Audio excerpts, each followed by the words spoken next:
Hujan deras dan angin kencang membuat pohon tumbang dan menimpa rumah warga di perumahan Puri Patene, Makassar, Sulawesi Selatan. Petugas dari Damkar dan polisi berupaya untuk mengevakuasi 3 warga dari dalam rumah yang hancur tertimpa pohon. Sekitar 90 menit ketiga korban berhasil dievakuasi.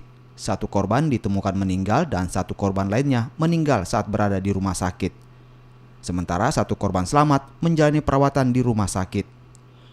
2 korban meninggal merupakan perempuan berusia 8 dan 45 tahun, sementara korban selamat laki-laki berusia 2 tahun.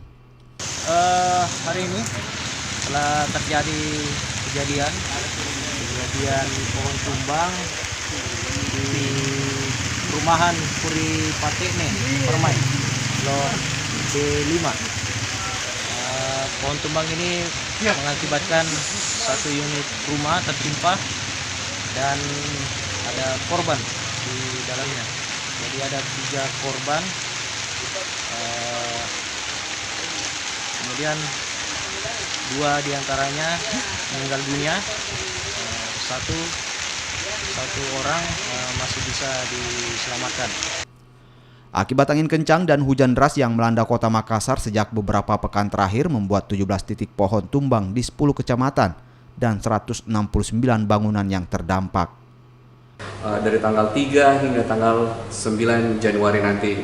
Dan seperti perakiraan BMKG tersebut, di Kota Makassar beberapa hari ini, utamanya hari ini, tanggal 4 Januari, terjadi fenomena angin kencang di Kota Makassar disertai dengan hujan lebat, di mana ada 10 kecamatan terdampak. Ada 169 bangunan terdampak akibat angin kencang ini.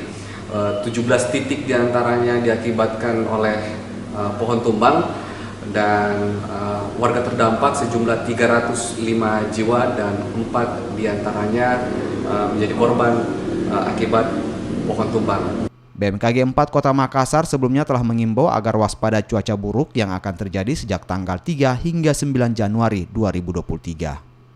Arif Tirtana, Kompas TV.